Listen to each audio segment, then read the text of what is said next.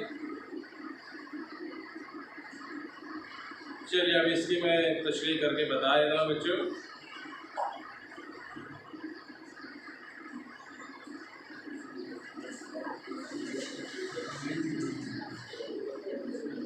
हाँ, वो दो धारी वाली तलवार, वो दो नोक वाली तलवार बुलंदी से पस्ती की तरफ आती थी, है ना, ऊंचाई से नीचाई की तरफ आती थी, और वो जो हस्ती थी, वो जो खलियान था, वो जो हुजूम था, वो जो दुश्मन थे, उनका सफाया करते जाती थी, है ना, जिनको ज़िंदगी पर बहुत ज़्यादा मस्ती थी, है ना, ख्वाब था उनका, और वो ख्वाब जो है तो बच्चों बिल्कुल सुस्त रवि से ख़त्म हो गया। मतलब यहाँ पर उनकी जो मौत आई थी बहुत सुस्त रवि से आई, बल्कि और पहले आ जाना था, क्योंकि ये जिनकी जो हस्ती थी, इनकी जो ज़िंदगी थी, ये लोग ज़िंदगी में इस तरीके से मस्त थे कि कुछ नहीं होगा, लेकिन इनकी जो मस्ती थी इस तरीके से ख़त्म हो गई कि इनको ख्वाब में भी नहीं था, बल्कि ये मस्ती उनके ख्वाब में भी नहीं थी, और ये ज़िंदगी जो है तो उनको ये तलवार ने इस तरीके से खात्मा कर दिया कि अगर ये बिजली की तरह अगर ये किसी पहाड़ पर गिरती तो पहाड़ का जो है तो सफाया कर देती। हमने तो बिजली को हमने देखा है ज़मीन पर गिरते किस तरीके से बर्बादी आती है, इसी तरीके से अगर ये पहाड़ पर गिरती है तो न जाने कितनी तबाही आती है। तो यहाँ पर ये जो तलवार थी ऐसे ही दुश्मनों पर गिरी बच्चों। अब यहाँ पर एक दुरुस्त कर लीजिएगा, मस्ती उन्हीं पर ख्वाब अजल की हुई, पस्ती नहीं है बल्कि वो सुस्ती है बच्चों, सुस्ती। इन्हें इन पर मौत और पहले ही आ जाना चाहिए था, मौत आने में इनको सुस्ती हुई।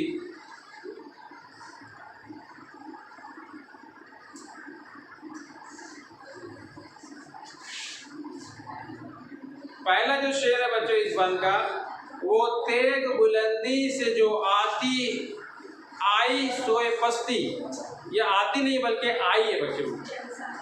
वो तेग बुलंदी से जो आई सोई पस्ती, पस्ती में जला देखती वो फिर मने हंसती। हाँ, अब यहाँ पर बच्चों देखेंगे, आप गौर करेंगे, बुलंदी पस्ती दोनों एक दूसरे के मुतजाद हैं, इसलिए यहाँ पर सनद तजाद है।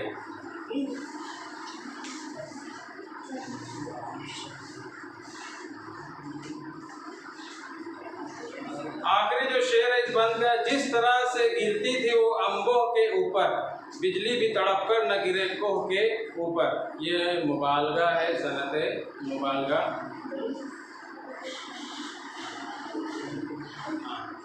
एक खास बात इस बंद में यह है बच्चों कि जो पहला शेर है पस्ती, उसका आखिरी जो लफ्ज़ है पस्ती, उसी लफ्ज़ से दूसरा शेर शुरू हुआ है, पस्ती से ही दूसरा शेर शुरू हुआ है, ठीक है। अब दूसरा जो जिस लफ्ज़ पर ख़त्म हो रहा है हस्ती, है ना, तीसरा जो शेर उसी लफ्ज़ से शुरू हो रहा है हस्ती, है ना। अब ये तीसरा जो लफ्ज़ पे ख़त्म हो रहा है मस्ती, चौथा शेर उसी लफ्ज़ से शुरू हो रहा है मस्ती से। गौर किया आपने, है ना। तो इसको कहा जाता है बच्चों, इस सनद को या इस खूबी को कहा जाता है उर्दू में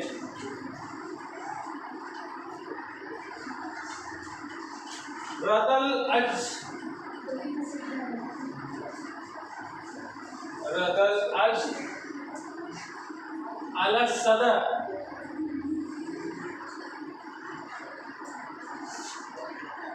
रदल अज अला सदर, है ना, ये कहा जाता है।